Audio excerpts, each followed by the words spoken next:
people, well, I'm back again in person. And I'd like to thank all of you who tuned in when we didn't have the studio. We had to kind of like wing it. But listen, people, we made it through, and I'm back here today in the studio. Christine Timmon, Citizen Mayor. I am really, really, really happy to be back here with you.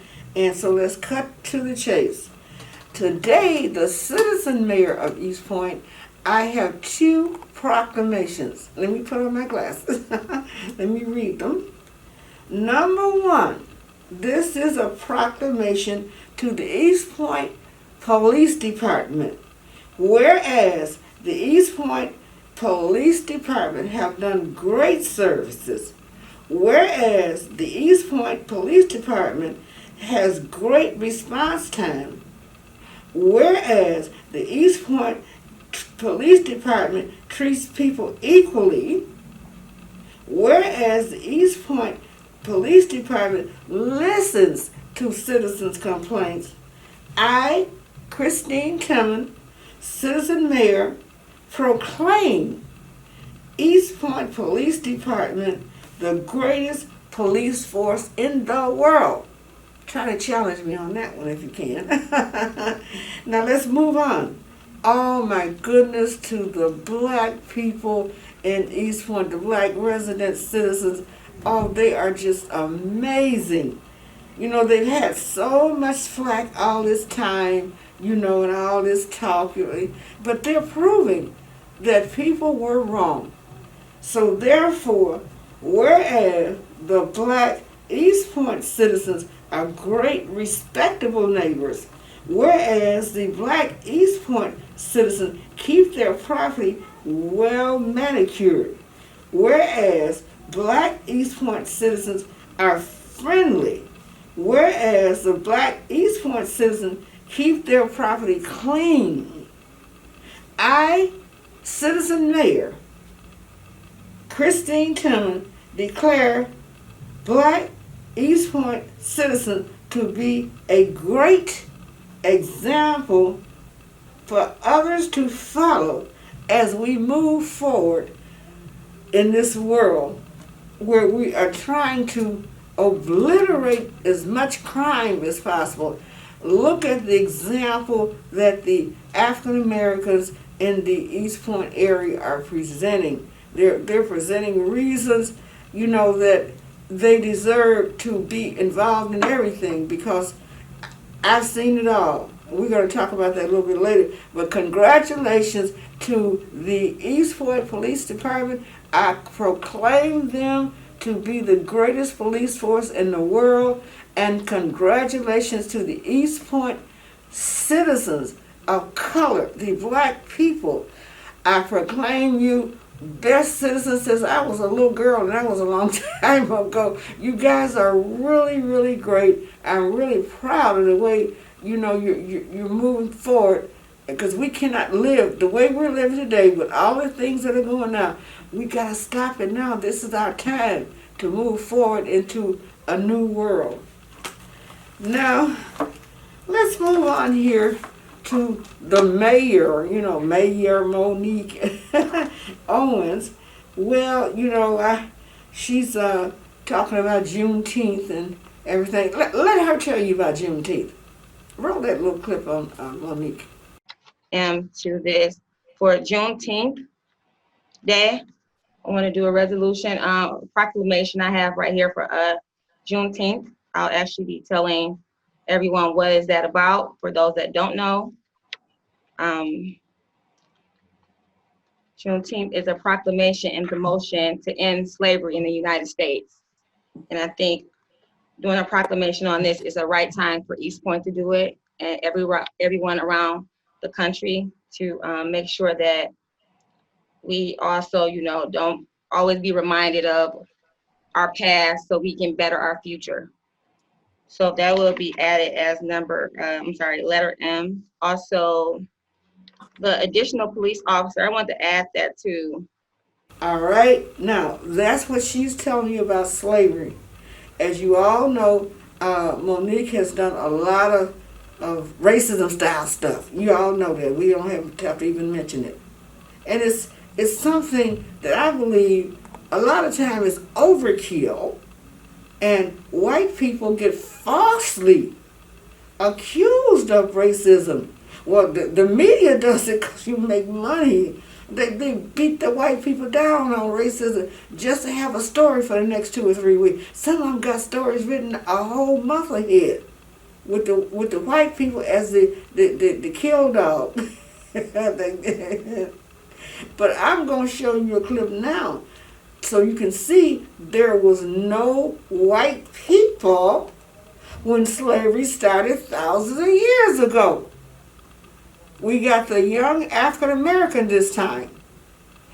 His computer announced these, took it back to way back in, I think before biblical time. And who was the slavers? The Arabs, the Muslims, the Islamic tribal chiefs who were all black except for the Arabs. Some of the Muslims were black, but you know the Arabs, you know, like Rashida Tlaib and Jan Omar. Those were the black and Arab Muslim who sold slaves.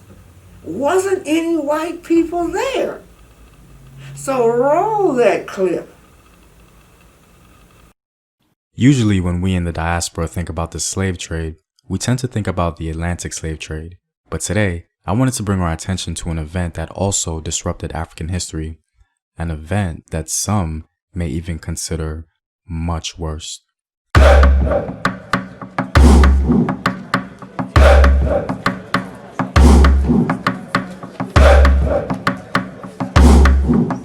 What up, African world? It's Home Team here, and I'm back at it with another video of African history, culture, and worldview.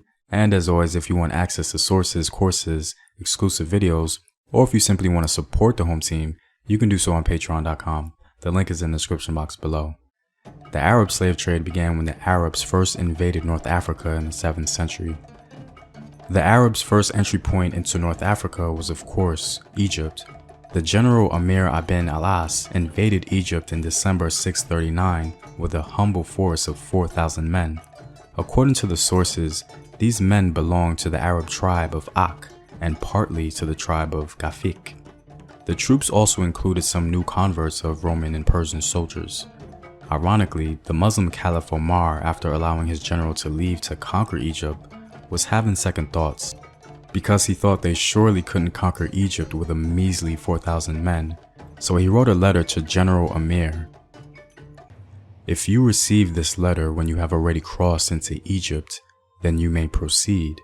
Allah will help you, and I will also send reinforcements as may be needed. The Arab general crossed into Egypt, received the letter, and proceeded to conquer the country. This was merely the beginning and the origin of the sweep across North Africa in the Arab invasion. The Arabs would then go on to conquer the Byzantium territories of Tunisia and western Libya, an area the Arabs themselves called Afriqiya. From their base in North Africa, early Arab rulers such as Uqba bin Nafi would impose a tribute of 360 slaves on whatever region he controlled. This tradition of course continued to develop and rapidly expanded into a much larger demand. To keep up with this demand, slaves had to be taken from further south, places like Mali, Senegal, Chad, and even northern Nigeria. After slavery was firmly established and very profitable, it became a sort of free-for-all for the Arab Berber Muslims. The 12th century Jewish traveler Benjamin of Tudela recorded that Arab slavers used to take wheat, raisins, and figs to the western Sudan, spread them across the ground near suitable settlements, and then seized and enslaved unsuspecting Africans as they came looking to purchase or inquire. This method was rare, but it just goes to show the lengths that Arabs would go to profit from the booming slave trade in North Africa. Large numbers of Africans were sent north, generally to serve as domestic servants or slave concubines. It's been estimated that from the 10th to the 19th century, some 6,000 to 7,000 slaves were transported north each year. The journey across the desert was of course absolutely brutal, and many Africans perished along the way. According to Henry Hamilton Johnston, who was a British explorer, he claims in his book that many slaves would be able to just reach the drinking place and then would sink down and die before the water reached their lips. Another primary source of slaves for the Arab world was on the eastern coast of Africa. This is where enslaved Africans known as the Zanj were in high demand. In general, enslaved African people were used for agriculture, labor, household help, or to be concubines or soldiers. The first direct evidence of a sizable Indian Ocean slave trade was when large numbers of East African male slaves labored on the plantations of the Abbasid Caliphate in Mesopotamia. Slaves exported by Arab traders to Southwest Asia, India, Indonesia, and China worked mainly as soldiers, concubines, and household servants. The expanse of the Arab slave trade was far-reaching. In fact, a 7th century Chinese text mentions ambassadors from Java presenting the Chinese emperor with 2 Sengqi, or Zanj slaves, as gifts in 614. And 8th and 9th century chronicles mention Sengqi enslaved Africans reaching China from the Hindu kingdom. These traders captured Bantu peoples largely from the interior of present-day Kenya, Mozambique, and Tanzania. Large slave markets developed in Zanzibar and Pemba, where at the height of the trade, as many as 15,000 to 20,000 slaves passed through annually. The slave trade became so significant that in 1840 the Sultan of Oman moved his seat of power to Zanzibar. In the East African interior, people such as the Nwezi, Ngoni, Yao, and Makua raided neighboring communities and sold their captives to Arab caravans, often in exchange for firearms. In addition to the many East African slaves sent to the distant shores of Arabia and the Persian Gulf, others remained as laborers on Arab plantations in East Africa, such as the Omani clove farms in Zanzibar. The Arab slave trade was absolutely devastating to African people. It was a trauma akin to the Atlantic slave trade. I'm not going to play Oppression Olympics between the Atlantic slave trade and the Arab slave trade, but I'll simply say this. The Arab slave trade was at least 700 years before the Atlantic slave trade, was no less dehumanizing or horrific, and on top of that, it lasted much longer. One example of the shockingly dehumanizing character of the Arab slave trade comes from a British traveler to East Africa named David Livingstone. David Livingstone was a traveling British physician and Christian missionary in East Africa. He became very popular for his journey into Africa and writing on his experience.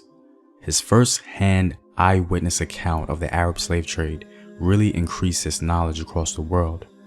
What he witnessed seemed to have a great impact on him in a very disturbing way, and he makes it very clear how he felt about it. To overdraw its evils is a simple impossibility. We passed a slave woman shot or stabbed through the body and lying on the path. Onlookers said an Arab who passed early that morning had done it in anger at losing the price he had given for her because she was unable to walk any longer. We passed a woman tied by the neck to a tree and dead. We came upon a man dead from starvation. The strangest disease I have seen in this country seems really to be brokenheartedness, and it attacks free men who have been captured and made slaves. Livingstone estimated that 80,000 Africans died each year before even reaching the slave markets of Zanzibar. All the horrors of the Atlantic slave trade can be found in the Arab slave trade. For whatever reason, the Atlantic slave trade is simply more popular. Some historians assert that as many as 17 million people were sold into slavery on the coast of the Indian Ocean, the Middle East, and North Africa, and approximately 5 million enslaved Africans were transported by Muslim slave traders via the Red Sea, Indian Ocean, and Sahara Desert to other parts of the world between 1500 and 1900. This history is important for us in the diaspora to understand. The report about Africans being enslaved in Libya is simply following a tradition that has survived since the 7th century. It is our job as Afro-descended people to be the light bearers for the dissemination of this knowledge. This history, so unacknowledged or simply underrepresented in the African and Arab world, is unfortunate because the terrors perpetuated upon these Africans should be remembered and never forgotten.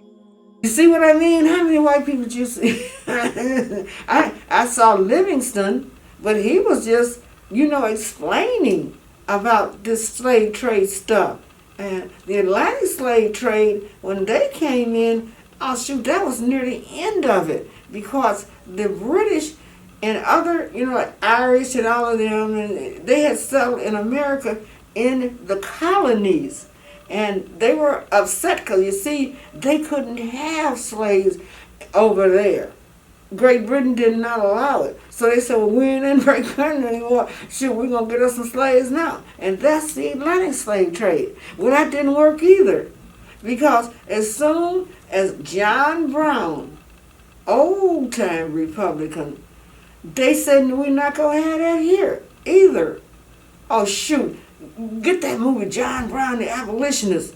Shoot, they were not playing. They would roll up into a town that was known as a slave-selling town. They go and kill up everything white and set the slaves free. They used to do that all the time. As he got hung, that's why. But he said he'd rather be hanging somewhere than to see this going on in the new land they were trying to build.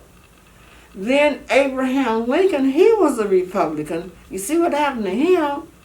He's talking about some Emancipation Proclamation, all this stuff. You know what I'm saying? And all the slaves are free. He came up with what he wanted to come up with. And John Brown and people like the abolitionists, they were all in it. And they were all Republican. Democrats wasn't in it. No. Somehow they've managed to take over the minds of black by sending them welfare and drugs. Make it look like the Democrats helping them. Oh, that's so wrong. But we have to put up with a whole lot of things. So now you know where slavery started. And the next thing we're going to find out what the white guy did. Oh, you should see his stuff. He got all the numbers of millions of slaves that they captured. And, you had to slaughter them when the job was done for the Egyptian or the Phoenician. Whoever it was at, when they got through working, they got slaughtered. And so now you run around here talking about slave reparations and all that. What are you talking about? First place, Amendment 14, Section 4 prohibits the United States or the states from giving anything about some emancipation of any slave or anything like it. It's illegal and void. You have to go find whoever sold your family. That means you need to go all the way to Arabia, the Arabs, and the Muslim. You need to do some research and see where you came from. And stop blaming the United States for slavery because they don't want this free. Oh, that makes me so mad when I do something and someone else gets the credit. Like the Enrico Fermi 2 nuclear power plant. You don't even know I was even over there. Yeah, I was sitting there for 3 years running the engineering team. You don't even know I'm the one that wrote all the welfare reform laws that, what's his name, Trump does. You think, y'all know I wrote all that. I hate that, when my stuff is covered up. And most of the black inventors who really started everything, you don't even know they exist. I hate that when that happens. So now you got this cover up of about slavery, trying to make people think some white people started slavery. No, it was the white people that stopped it because it had been going on for thousands of years. And some people say it still goes on in the dark parts of Africa. So that's what I got to say about Juneteenth coming up on the 19th of June. And I need people to educate themselves and stop all of this false accusation of the white people about slavery. It's the Muslim. You want to be mad at somebody? Call all the Muslims and tell them off, because they're the ones who did it. So anyway, that's enough on them. Well, we got other things that we're going to have to discuss today. And some of it is, the George Floyd issue. this another thing they're trying to blame all this on the white people. Now, if the catalyst had been a black police officer with him, you never would have heard a word about it. No, but the press, the press got to keep stuff going forever and ever.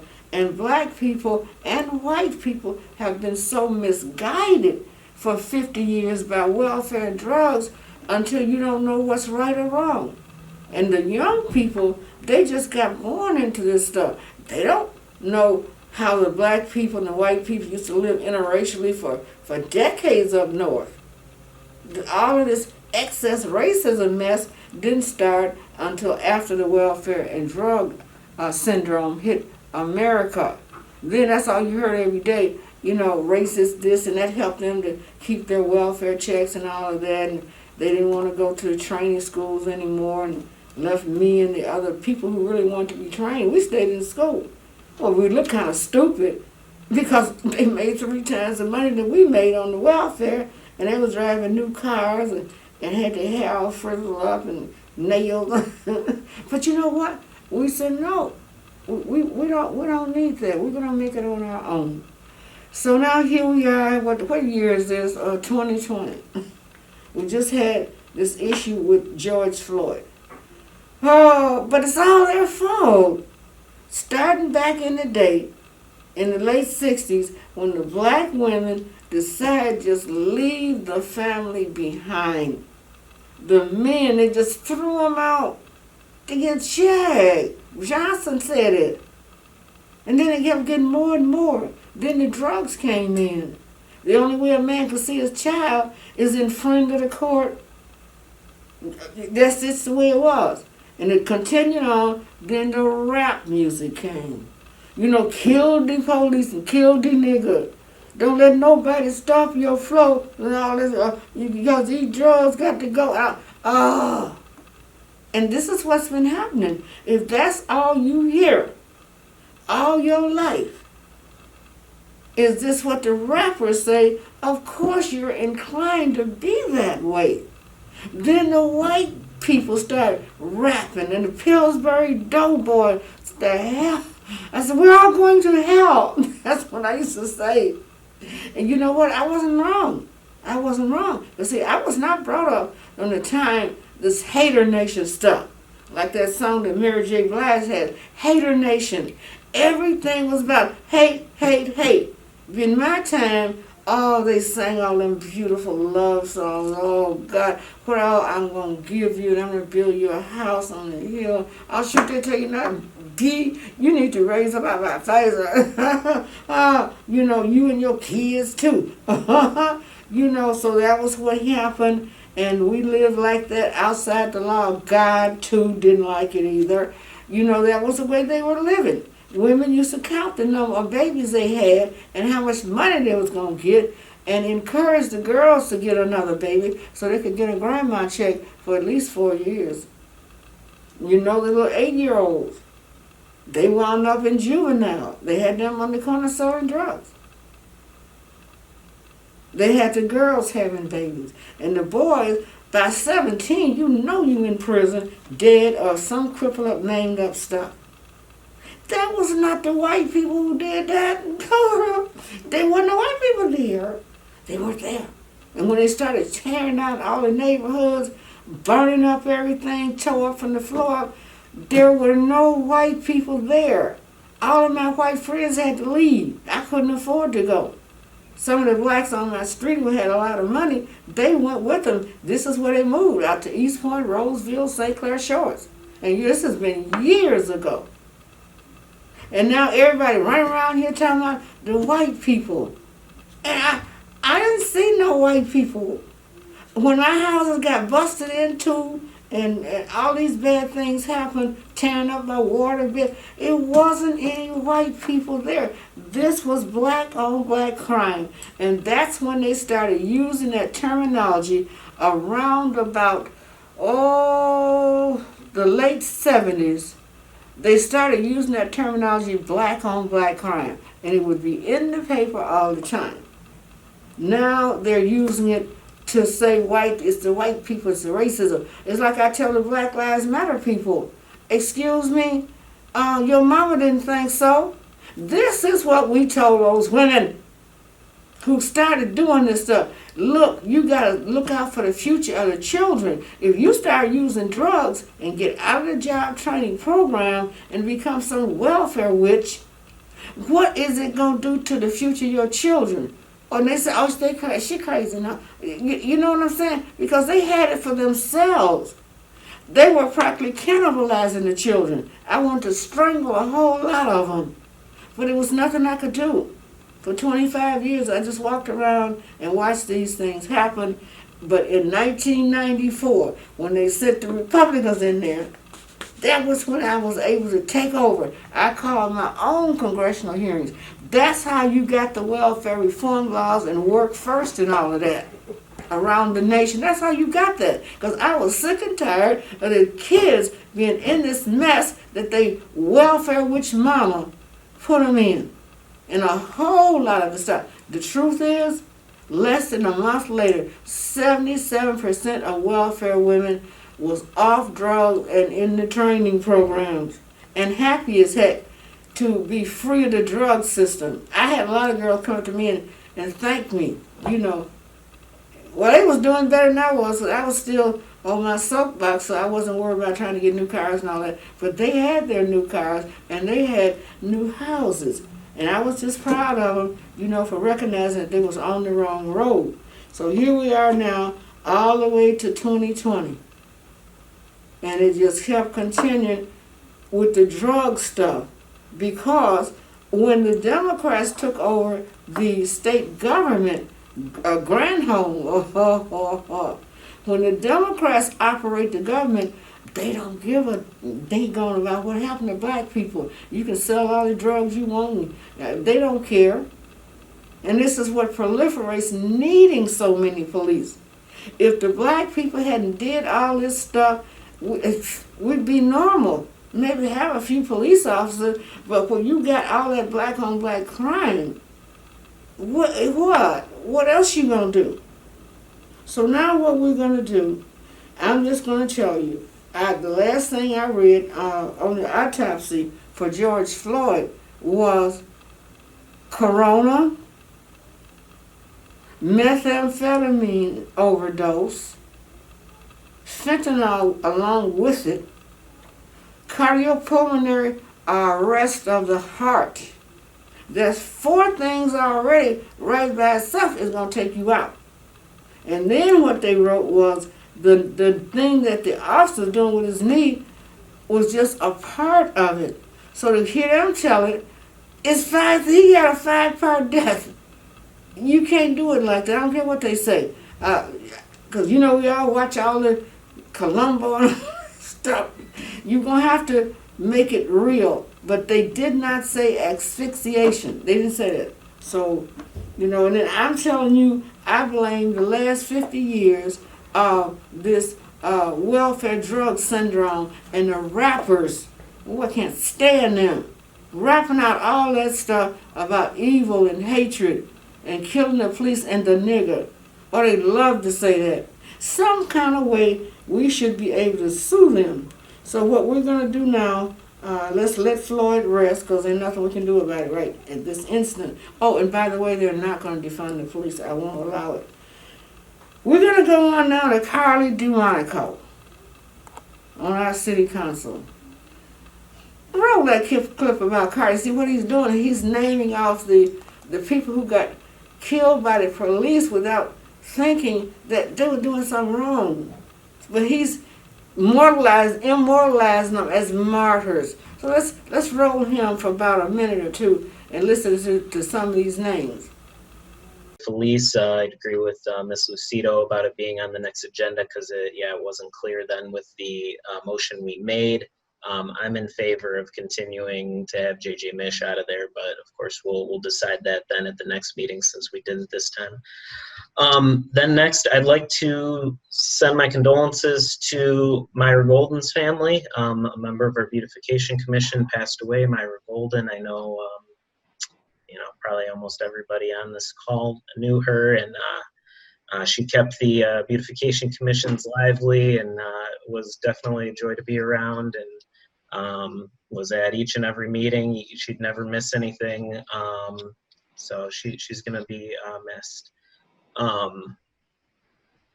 And then, along with what Mr. Curley said, everyone knows George Floyd. He was murdered by a police officer, and this keeps happening time and time again. But let's keep working and talking until it doesn't. I mean, like I said earlier, these are ideals that we're striving towards. I was very happy to see our police department out with the community. Let's just continue that discussion up, continue to do things. And so I'd like to try and honor some of those who've died at the hands of the police and read some of their names since Eric Garner's death in July 2014. John Crawford III, Michael Brown, Gazelle Ford, Dante Parker, Michelle Cuso, Laquan McDonald, George Mann, Tanisha Anderson, Aki Gurley, Tamir Rice, Jermaine Brisbane, Jeremy Reed. Okay, Cardi DeMonico. Oh, he loves to glorify racism. And he's glorifying these people who, if they hadn't been doing wrong, they wouldn't nothing have happened. So now I'm going to read, since he's reading his statistics on the people that were killed by the police, let me read you the stats on black on black killings. 2016, 279 with 767 non-fatal shootings. 2017, 136 with 3 times as many non-fatal. 2016, 261 blacks shot by blacks. 272 2019, 636 in 1986. And keep in mind, when you hear about how many got killed, twice that many didn't die, got stabbed. So it's really amazing. 2004, 549. Whoa, with 1,279 shot altogether that year. 295 2015, 299 2014. 332 blacks were shot by other blacks in 2013. 308 in 2012. 364 in 2009. Keep in mind, that's just the ones that died. Hundreds didn't die or were stabbed or something. 342 in 2008. Let's see if I can find some more here. Oh yeah, 395 in 2007. 411 in 2006. Black on black. 395 and 201. Oh, I can't even believe this. 1999, 415. Keep in mind, that's just the one that died. Keep in mind, twice that many got shot. 1998, 420 black on black killings. 1997, 464. 96, 428. 95, 475 blacks on blacks. 1994, 541. 1993, 579. 1992, 595. 1991, 615. Keep in mind, that's just the ones that died. Is more than that got shot. 1990, 582. 1989, 624. 1988, 629. 1987, 686. 1986, that's the last one I got, 636. Keep in mind, that's just the one that died. It got scary. I said, well, hell, is any black people left? That's what I was thinking. So that's why I'm so proud of my black residents in East Point, Michigan. They don't live like that. No, this was in bad people that moved into all the nice cities and got on the drugs, and they were supplied by the immigrants, the Mexicans, the Jamaicans, the Cubans, all the South American Latinos. That's who supplied the drugs to bring down the black community and to save all to save our jobs for themselves. Now Congress, the Democrats, have run up a whole lot of laws to throw us out of the jobs. They've given them to them, but that's who you can blame for the death of what's his name, George Floyd. Because this didn't just happen then. This been planned over 50 years when they brought the Mexican and Latinos here to bring down America. Now it's the Muslims. They arrested 352 ring of them around the country based in Michigan. They're the ones that put the oxycodes and the opioids. It's always some foreigners. All this mess that you are witnessing is foreigners trying to divide the blacks and the white so they can run up the middle like a football play and take everything from us and make it look like our fault. Oh, so that's what I got to say today, Christine Timmon. I thank all you good people, in the East Point, the good black people who trying to make a new start, and the police of East Point. Oh, they just darling. I love my East Point Police Department. And to the white people who have been falsely accused, I'm just praying for you. I swear I am, because I know that you didn't start everything. I'm not saying that there isn't some racism, but I know that the ones that we're having now is manufactured. The news media, they got to pay their rent. And this is how they pay their rent, is by making sure they proliferate racism. So this is Christine Timmon, the citizen mayor of East Point, Michigan, signing off for today.